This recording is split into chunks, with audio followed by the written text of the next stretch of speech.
Time for bed. Welcome, my fellow traveler.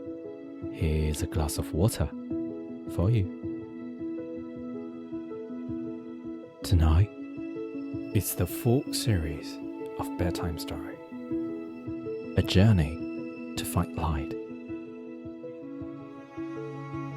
So, lay down, close your eyes, and let's get started.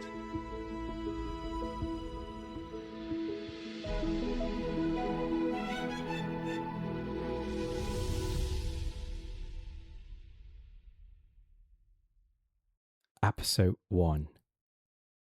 The Ear of the Valley.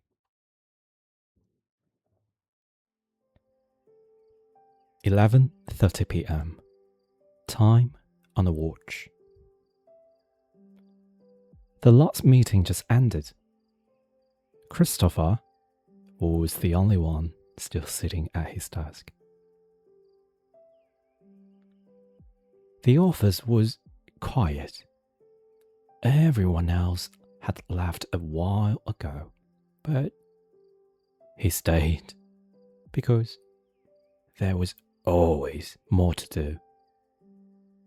And also, he was the one who always said yes to every job.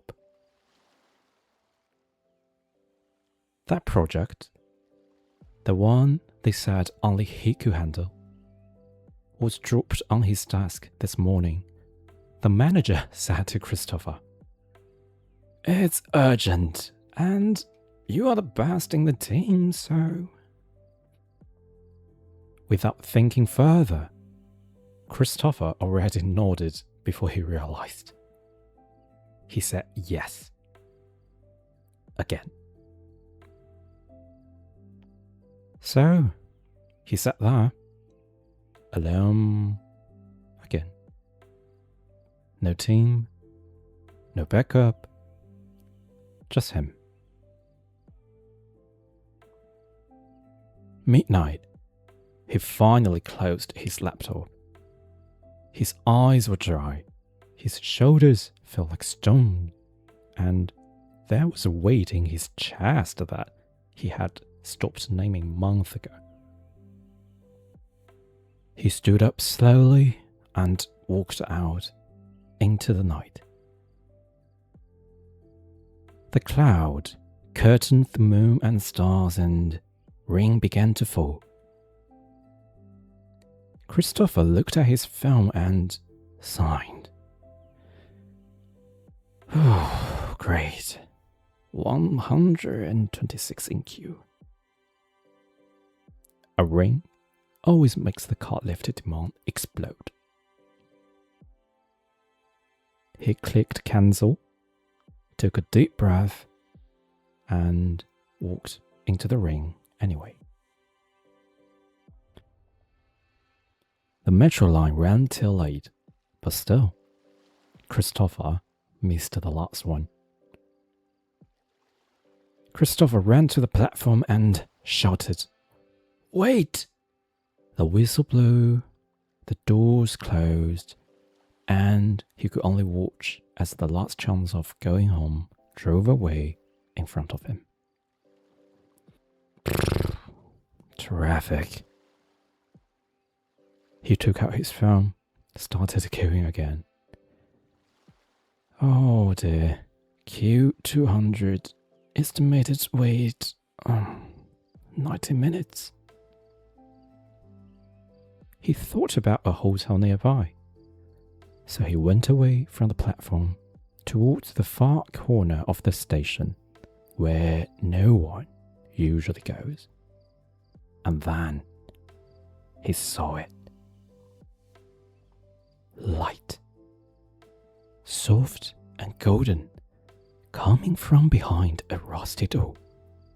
The kind that usually served as storage for the cleaning stuff. Curious, Christopher stepped closer, reached out towards the handle, murmuring, "Maybe, they forgot to turn off the light." He pushed it open. The light spilled over him like late afternoon sun in autumn, warm and gentle. Christopher paused. He narrowed his eyes against the brightness, but no figure was visible. Alright, let me just get this turned off and leave. He stepped inside, and the sounds of the city just faded. Christopher felt a breeze on his face, frowned. Wind. In a closed room. Without warning, the warm light went out. Darkness flooded in, swallowing everything around him. The air changed. The space expanded. It was still night, but the sky above was deeper, like a puddle of ink. You are here. A low voice broke the silence. Christopher jumped. Who's that? A figure walked out from the dark, standing beneath a giant and leafless tree. I'm Orion. I've been waiting for you. This world has been waiting for you. Christopher looked around, guarded. Grey cliffs rose on each side, trees with no leaves. The sky is darker than dense oil. After the absurdity he'd just left behind at work, Christopher had trained his adaptability to a new level. He frowned a little and then asked, "Why am I here? I need to go. I have work in the morning." Orion stepped forward, his voice calm and unhurried. I see you are quite adaptable. Good. You've come at the perfect timing. You have a mission. Several missions, in fact. Christopher stared at Orion for a moment, silent. Then he shrugged just a little. Okay. What do I need to do? As always, Christopher took on a new job. Orion smiled and nodded slowly. The world you're in right now was once protected by 3 divine artifacts. That power was the very source of everything here. However, they were missing after some mysterious force invaded this world long ago.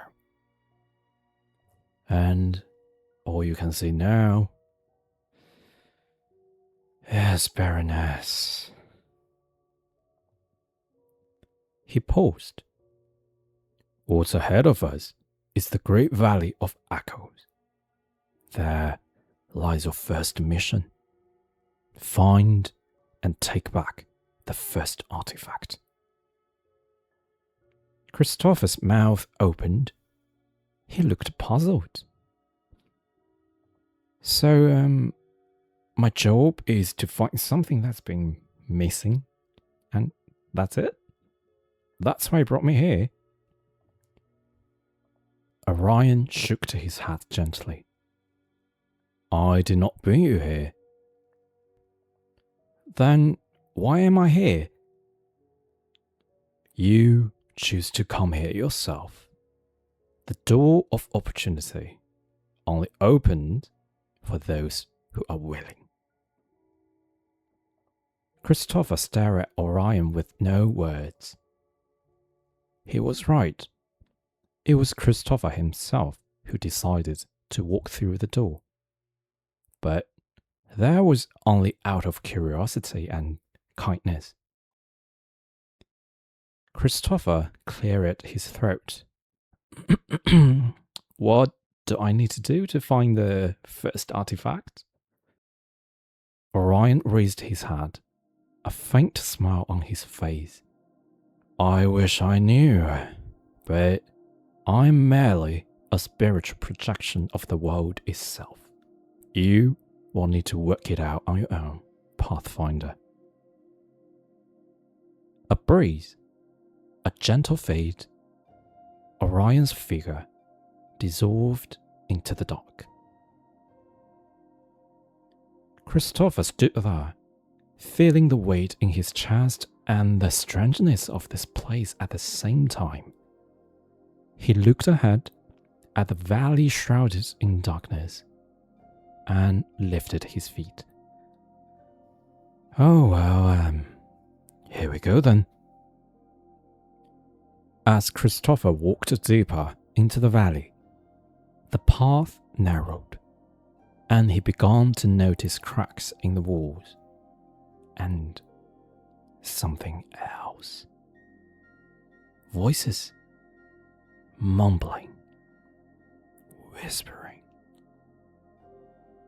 At first, he thought they were just echoes of his footsteps or the wind, but they grew, and then they were everywhere. Oh, there you are. A living being, finally. It's here for the artifact. From both sides of the walls, the cracks had shaped themselves into mouths made of stone. Thousands of them, big and small, speaking. Hey, young man, you should try this side. Maybe it's buried here. No, don't be fools. Come to my side. The artifact is here. They are both lying. Listen to me. I will tell you where it is. Christopher's pace slowed. His chest tightened. These voices, they were so familiar. He had heard them before, in meetings, in corridors, in his own head at 2 a.m. He stood very still. The voices pressed in from all sides, each one asking him to listen, to choose, to respond. But he didn't know which way to go. And in the midst of the chaos, something deeper inside him turned quietly, like a key turning in a lock. It's a thought, small, almost forgotten. Aren't you tired of listening to what others say about you?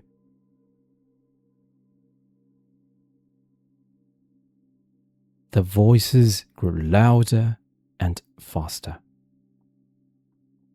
You are useless. Do what I say.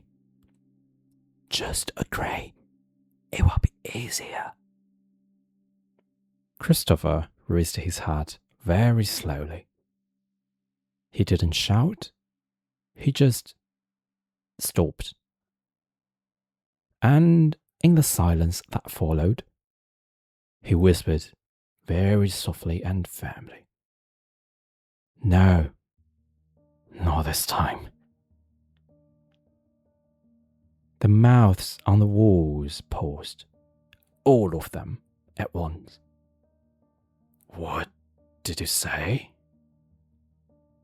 Christopher breathed in and out. I said no. I am done listening to all of you. Dead silence, as if time had stopped. Christopher stood there still, and in the quietness that followed, he felt something shifted inside. The voices didn't disappear all at once. They murmured with surprise, anger, or disappointment. They faded slowly, one by one, like people who had been talking for a very long time and finally remembered they could rest. Christopher breathed in a good pace, and with each breath out, the noise grew quieter until there was nothing left but silence. And in the silence, he saw something else. A tiny dot of light, hidden somewhere deep among the rocks ahead. Christopher walked toward it and reached out his hand. To his surprise, the light met him halfway in the air and eventually settled in his palm, warm and smooth, like a tiny rock that stayed under the sunlight for some time. With the light in Christopher's hand, all the rocky walls around started collapsing into dust and forming a storm.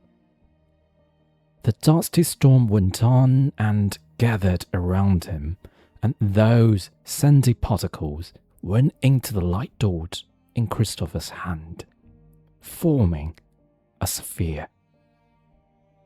The sphere grew bigger and gradually transformed into the shape of an ear, cold, heavy, shining. A golden ear now floated in front of Christopher, and the fierce storm rested. Christopher observed the golden object in his palm with interest, trying to figure out what it was exactly. A familiar soft footstep behind him appeared. "You succeed." Christopher looked back. Orion stood there, his expression gentle and certain. "You didn't fight them. You didn't shout." He paused.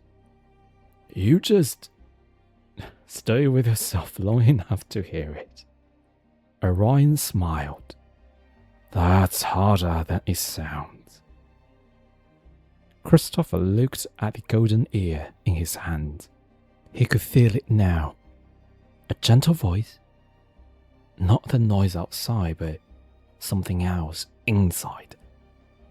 Something that had been there all along. Orion nodded slowly. One artifact retrieved. 2 more to go. The path ahead will not be easy. He paused and looked at Christopher. "But I think you are ready." Christopher placed the golden ear in his pocket. The glow stayed close to him. Warm, steady, quiet. He turned and walked toward the east. The path ahead was dark, but his feet knew where to go. Orion stood there, seeing Christopher going forward. "Walk well, Pathfinder. I will be there, should you need guidance." Christopher walked on into the dark, feeling lighter and even more curious.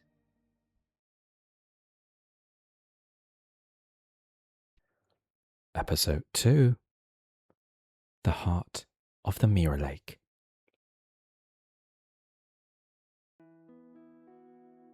Christopher kept walking to the east, leaving the Valley of Echoes behind him. as the pale grey rock gradually gave way to cracked earth beneath his boots.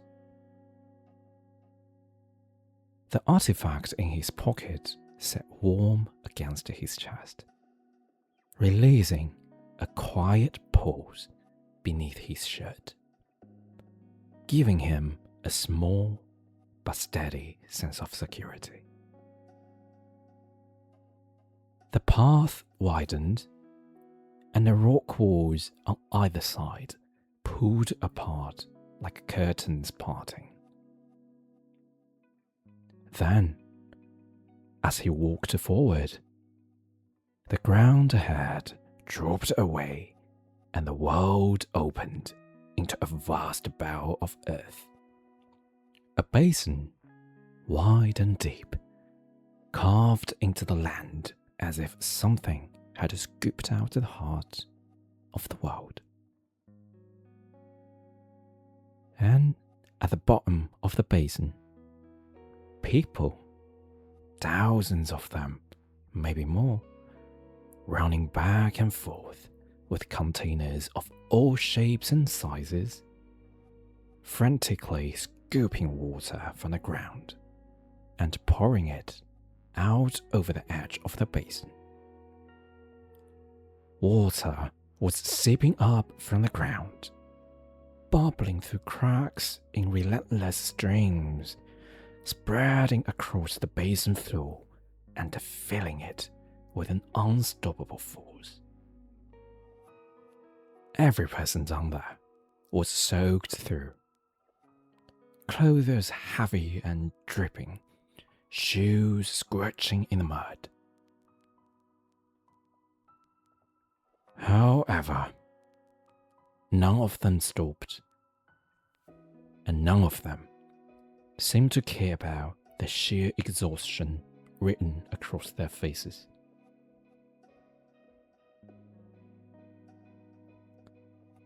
Christopher climbed down the side of the basin, sliding into a puddle of wet mud with a soft sucking sound. Walking closer, he found the villagers looked even worse than he had thought.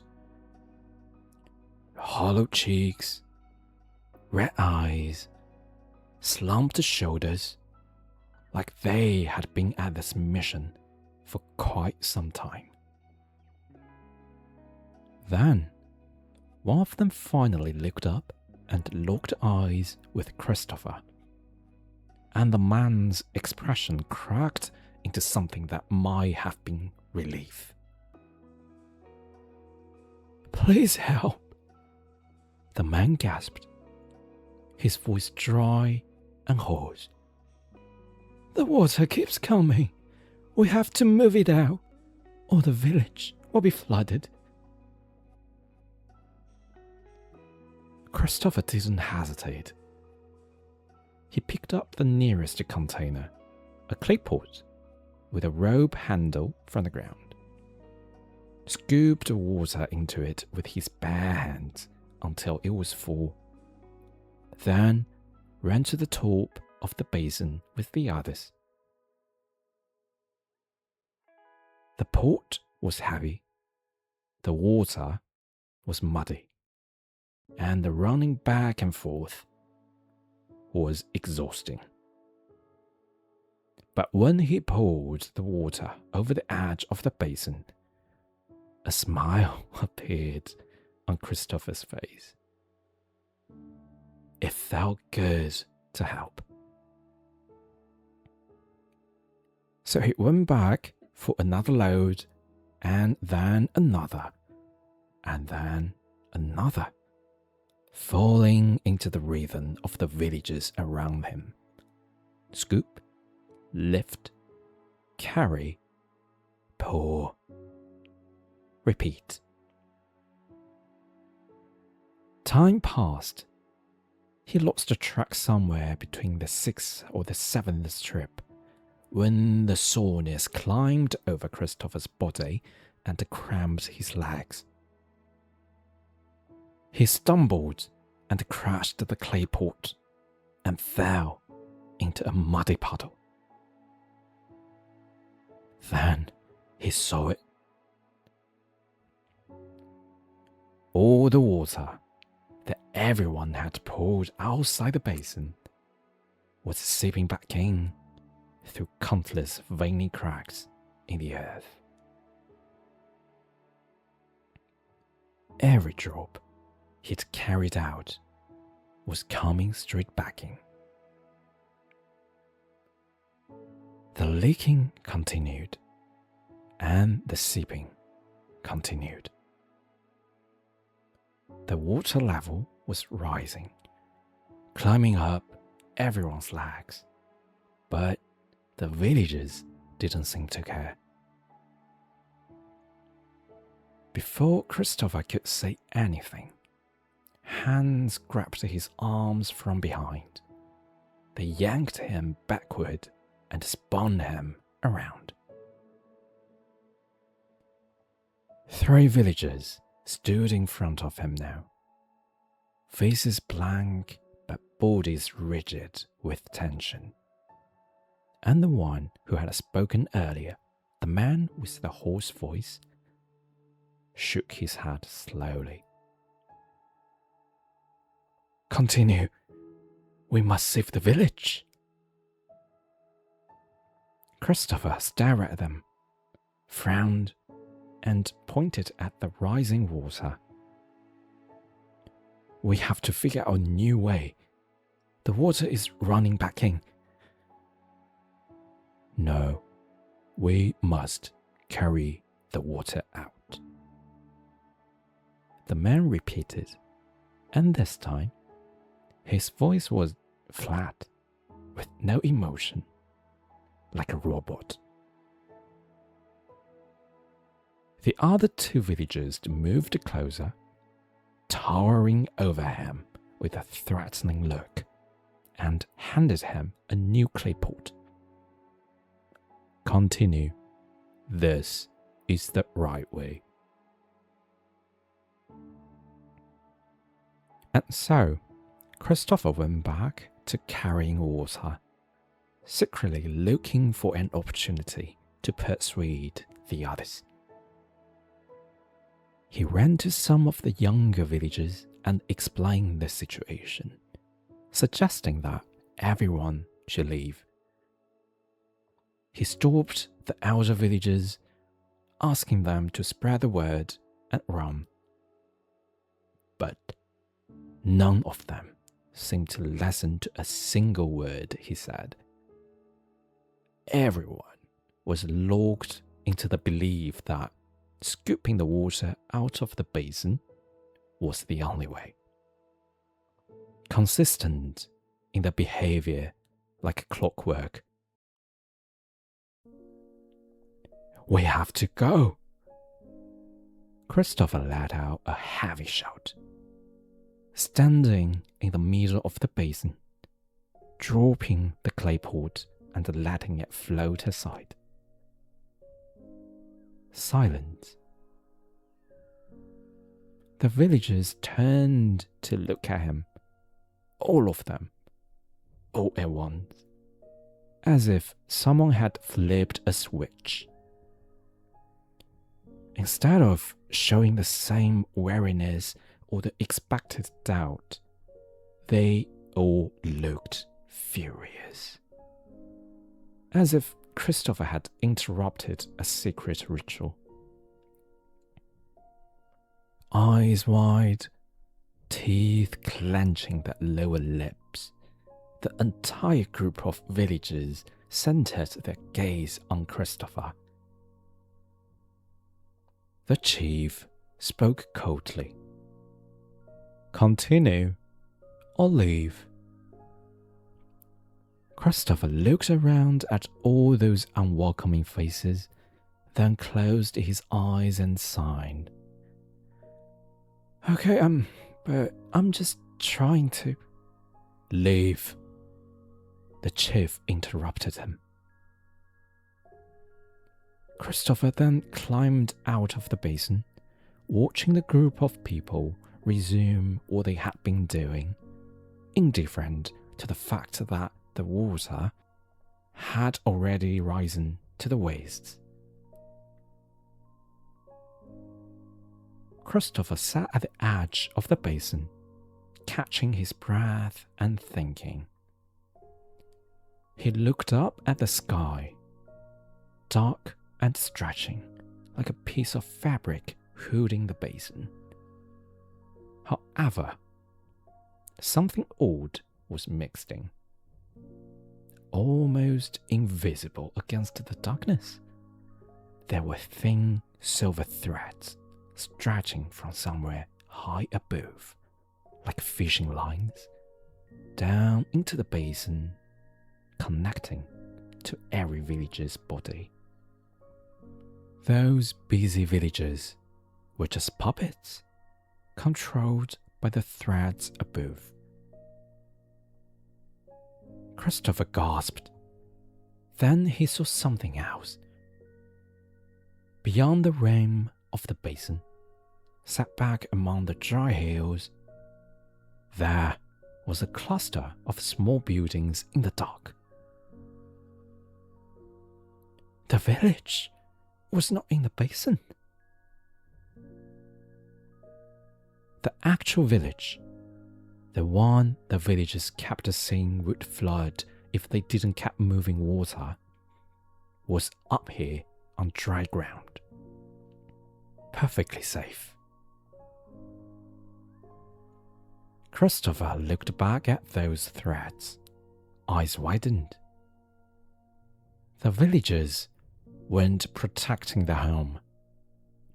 They were puppets, somehow manipulated into transporting water in an endless loop.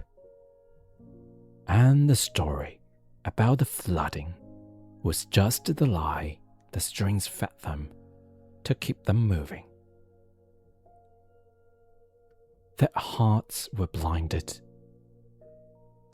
I have to save them. Christopher looked around and found several dry wood branches near a tall, leafless tree.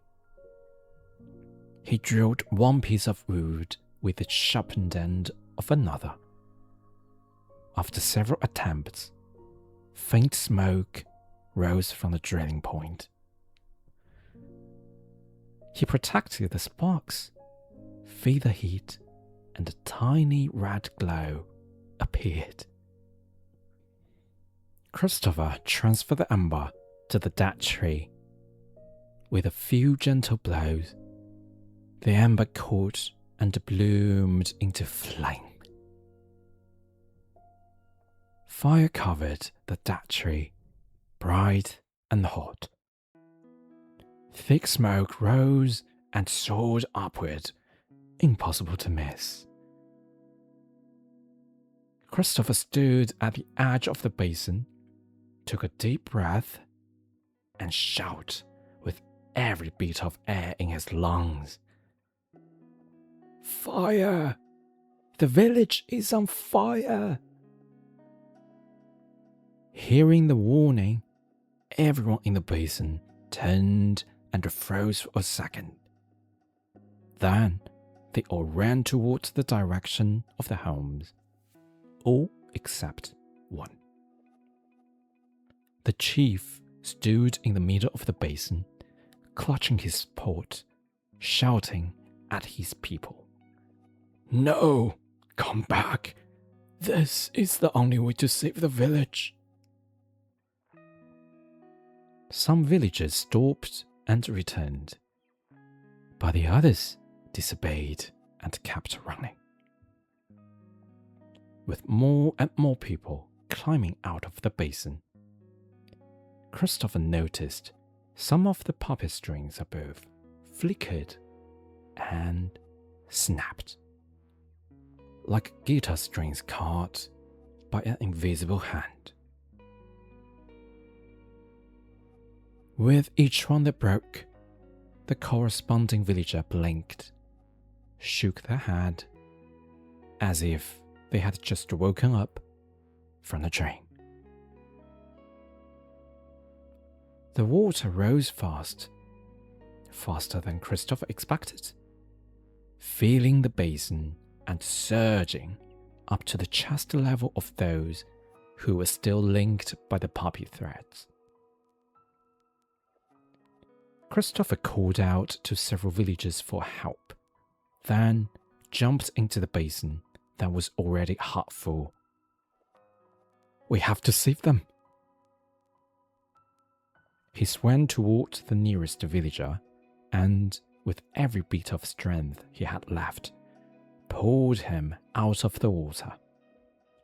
Then dove back in and swam toward another who was drowning.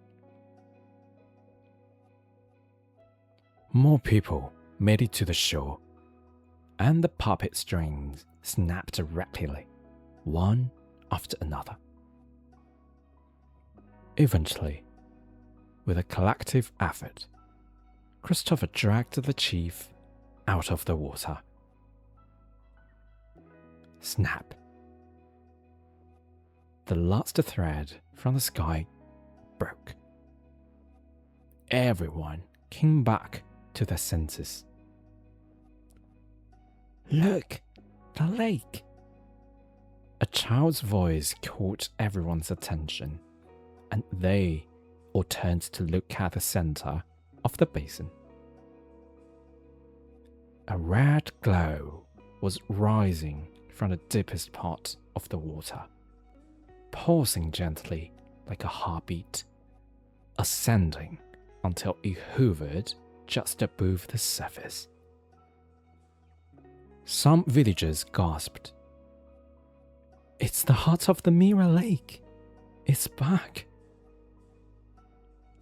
To everyone's surprise, the heart-shaped crystal drifted towards the shore and eventually stopped right in front of Christopher. "Take it. It's calling you." The chief smiled and urged him on.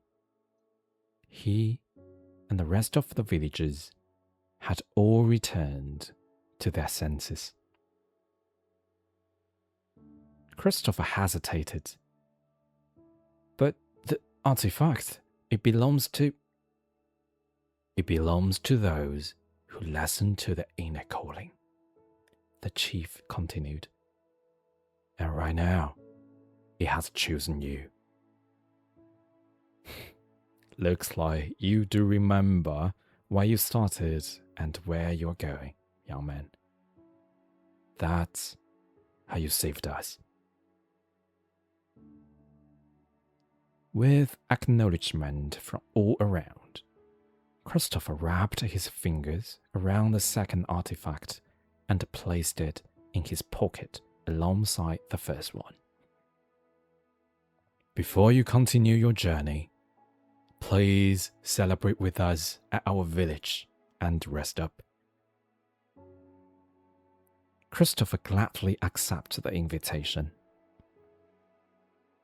Food, dance, and conversation. Christopher hadn't felt this relaxed in a long time. He lay back on a small boat in the center of the lake, together with some of the friendly villagers, feeling the weight in his chest a little lighter.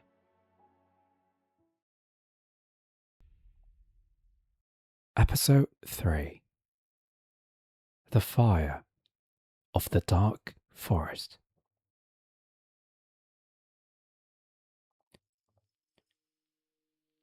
After a lovely and peaceful night rest in the village, Christopher continued his adventure the next day.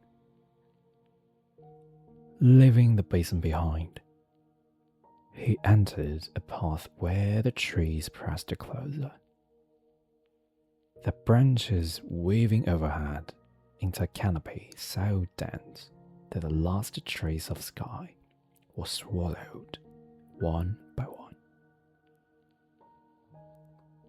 He could still feel the two artifacts, the golden ear and the crystal heart, pulsing stronger bit by bit as he walked forward, like two small compasses pointing him into a darkness that grows thicker with every step.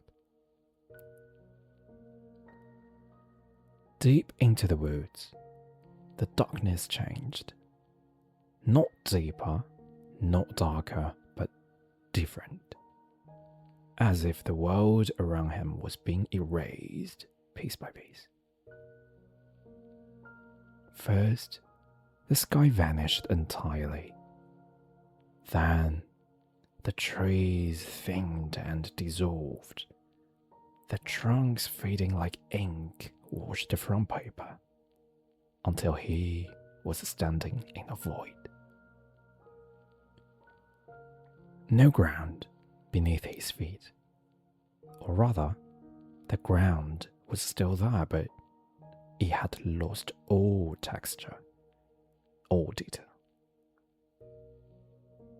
Every crack and pebble and grain of dirt smoothed away until it felt like walking on nothing at all. No horizon, no walls, no wind, no sound. The darkness was absolute and directionless, pressing in from everywhere and nowhere. And for the first time since entering this world, Christopher felt something worse than fear. Disorientation. The kind that seeps into your bones and makes you forget which way is up and which way is down. If without gravity, it would be like drowning in the deep sea. He stood still, breathing into nothing, and the two artifacts paused against his chest, making him feel even more anxious. Oh, gotta at least try one direction, Christopher said to himself with an encouraging tone. So he started walking again, not towards anything, just forward, one step at a time, into the void. As if walking in space. No sound, no echoes, no sense of time flow. Christopher looked around and kept trying to seek anything with a different color. And then he saw it. A faint glow, no bigger than a firefly, drifting somewhere ahead in the void, flicking softly like a candle flame caught in a breath of wind. Christopher's heart seized. He hadn't seen light in what felt like, forever. Without thinking, he lifted his legs and ran on full force to the sole spot of light. The glow brightened as he approached, stretching and reshaping itself until it wasn't a firefly anymore but something larger and recognizable. Seeing what was in front, Christopher stopped in his tracks and gasped. Bathed in soft golden light, there were two figures he knew better than anyone in the world. His parents. They looked exactly as he remembered them. His mother's gentle eyes, father's quiet smile. It was the same old familiar thing that always brings warmth and a smile onto his face. Behind them, half visible in the glow, stood a door he recognized. The door of opportunity. The same one that had brought him here in the first place at the metro station. "Hey, darling, we're here to take you home." Mom spoke, and Dad smiled. Christopher's throat tightened, tears running in his eyes. He hadn't seen them in so long, and here they are, right in front of him, real enough to touch, offering him the thing he wanted the most: a way home.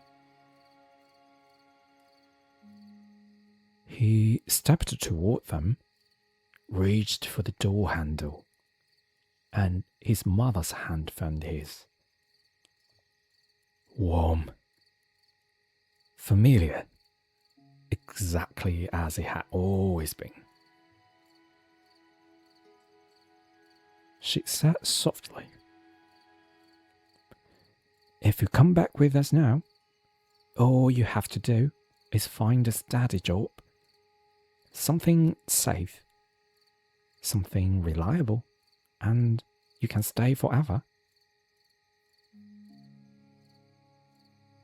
The words hung in the air like honey, sweet and heavy, and Christopher felt himself leaning toward them, felt his hand tightening on the door handle. Part of him, the tired, exhausted part that had been carrying weight for years, wanted nothing more than to say yes. But something else stirred deeper inside him. A quiet resistance. Not loud, not dramatic, just a small voice whispered, "That's not what I want. Not really. A steady job, a safe life, a road of life that you can see the end from the beginning." Christopher's grip on the handle loosened, then let go. He stepped back and turned away from the light. His parents' face flickered just for a moment after seeing his reaction, looking confused. Christopher then ran. Just ran, legs pumping, chest heaving, back into the dark where nothing waited but the sound of his own breathing and the two artifacts pulsing against his ribs. The dark swallowed him whole again, just the same directionless void, pressing against his skin from every angle. He stood there, catching his breath, hands on his knees, heart still hammering from the run, and for a moment, the only sound was the air moving in and out of his lungs. Then he saw another glow, brighter this time. Not one point of light, but several, drifting and clustering like a handful of fireflies approaching him. They grew as they drifted toward him, stretching, reshaping, until they weren't fireflies at all, but people. Young, laughing, vibrant people, wearing nice clothes, arms length, standing in the warm glow. They were Christopher's childhood friends. They were faces he hadn't seen in years, now beaming at him like no time had passed at all. They reached for him the way they used to, easily, naturally, like picking up a conversation that had never really ended. "Come back," they said, and their voices overlapped, warm and familiar, a chorus of welcome. "Hey, just come home. We will set you up, introduce you to someone nice, take you to all the best places and eat like kings. Like how we used to, together, forever." The offer was intoxicating. Every word a hint of something sweet and addictive. Christopher felt the pull of it, the gravity of belonging, of being wanted, of never having to be alone or uncertain again. But even as the warmth washed over him, something wasn't right. He could see it now. A faint translucency at the edges of their smiles. A hollowness behind their laughter. And he realized these weren't his friends. They were only the shape of his friends. This wasn't home. This was nostalgia dressed up as a destination. A beautiful, glittering cage made of memories. He shook his head, and the faces also flickered. They knew Christopher was not falling for it.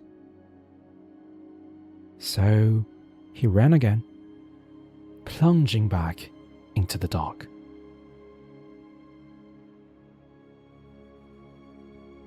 More glows appeared, countless, blooming in the void like a field of fireflies caught in slow motion, each one drifting toward him with a different shape, a different promise.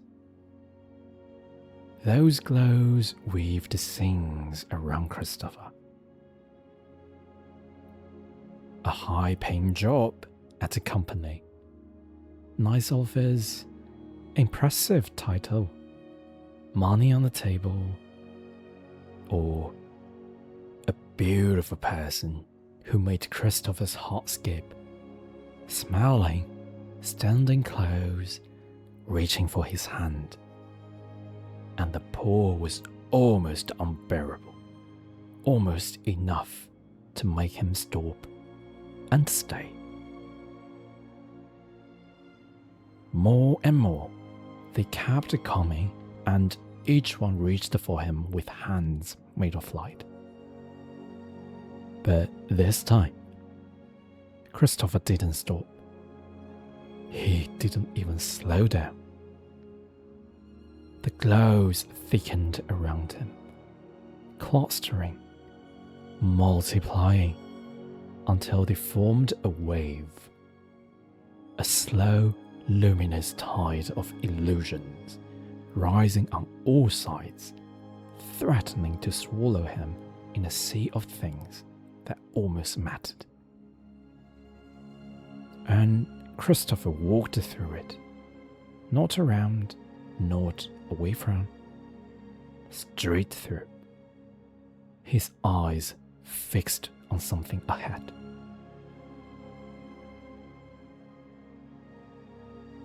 The wave was gaining on him now, and he could feel it at his back, burning and heavy.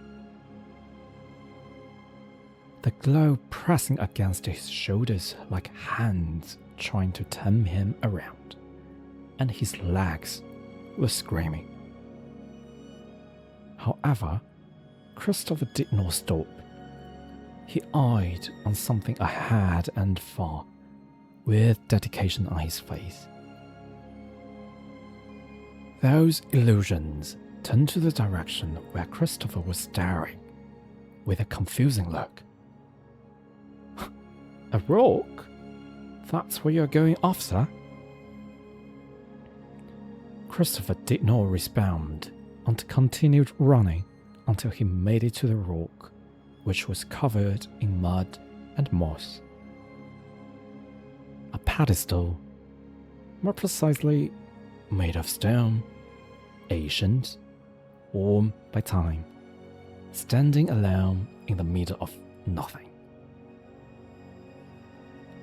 On top of its surface, 3 holes carved into it deeply.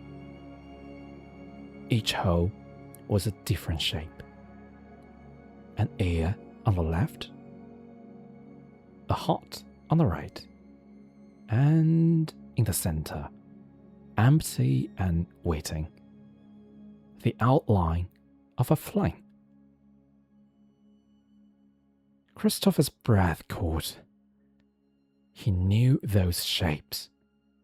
He had been carrying 2 of them against his chest this entire time. Without hesitation, he pulled the golden ear from his pocket and pressed it into the left slot. And the stone hummed beneath his finger, a low vibration that traveled up through his arms and into his shoulder. Then, the crystal heart was plugged into the right slot, and the pedestal hummed again, louder and deeper this time.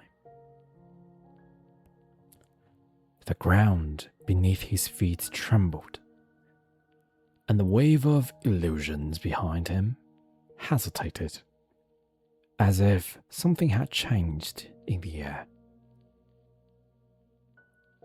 The center slot then began to glow, faintly at first, then brighter, and something ignited in the air above the pedestal.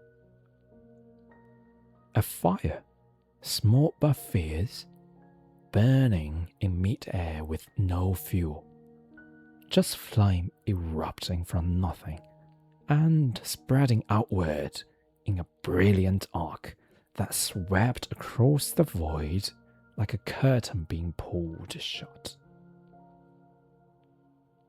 The wave of illusions hit the wall of fire and shattered. Every glow, every promise, every beautiful lie that scattered and faded. And behind the fire, where the tide had been, there was only darkness again. Christopher looked at the floating flame and took a deep breath. Then he reached up and took the flame. It was warm but not burning, gentle but with a feel of fierce energy inside. Christopher grabbed the flame and then pressed it into the center slot. The moment the flame clicked into place, the world cracked open, like an egg cracks when something inside is ready to be born. A wind rushed through the void, a great exhalation, as if the darkness itself was being breathed out. The void dissolved like ink in water, like fog in sunlight, and behind it, spreading outward from the pedestal in every direction, color returned. A sky appeared overhead, vast and blue. Luminous raindrops fell from the sky, and as they touched the ground, all sorts of colors bloomed. Gold, silver, violet, rose, emerald. The black and white world was quickly transforming into a bright and vivid view. Christopher stood beside the pedestal and looked at the world around him changing, with tears on his face. Footsteps, familiar ones, unhurried. Orion showed himself beside Christopher, watching the rain fall over the newly colored world, with something in his expression that looked like relief and pride. "The fire of the dark forest," he said quietly. "You find it." Christopher nodded, turned his head to meet Orion's eyes. Orion smiled.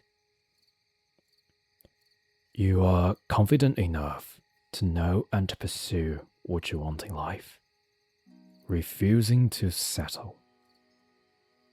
Orion paused a bit, and his voice carried a weight that felt older than mountains. "That's how you find the last artifact, but you didn't just find the last artifact. You completed the set. And the set together breaks the spell that's been holding everything in despair." The rain softened a mist, and the world around them hummed with color and warmth. And Orion turned to Christopher with a question in his eyes. "You could stay, you know. Leave all of it behind. The late nights, the pressure, the weight you carry every day. Stay here, where the sky is always this blue and nothing asks you to be anything you aren't." Christopher looked at the world around him.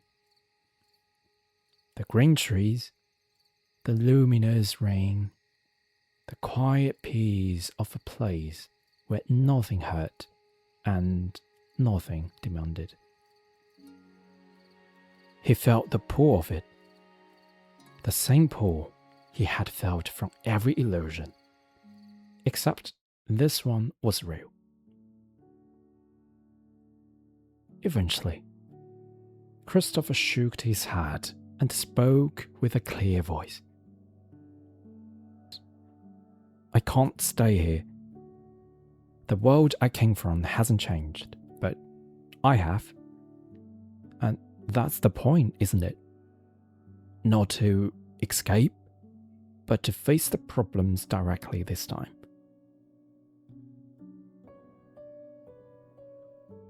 Orion watched him for a long moment, his expression unreadable. Then he smiled and nodded, unhurried. "Then the door of opportunity is all yours." Orion pointed to the side, and there it was. Rusty, metal, standing in the mist like it had been waiting all along. The real door of opportunity. Christopher gave a warm and tight hug to Orion. Then he walked toward the door and stopped in front of it. He smiled back at Orion. "Thank you, Orion. This is quite a journey." Orion nodded, with warm light in his eyes. Walk well, Pathfinder. Christopher turned around and stabbed through. Views quickly changed and wrapped around him. And then he was back to where it all started. The same old tiles, the same flickering lights, the same distant rumble of a train moving through the tunnels somewhere beneath the city. Christopher stood there for a moment, just breathing, letting the familiar sounds wash over him. He walked toward the exit, tilted his head back, let the rain fall on his face, and walked into the night. He reached up and touched his chest, where the weight used to live. That dense, crushing pressure that had been sitting on him for as long as he could remember. The one that made every morning feel like lifting a boulder just to get out of bed. It was gone. That's the end of this series. Good night, my fellow traveler. I will see you soon on our next adventure.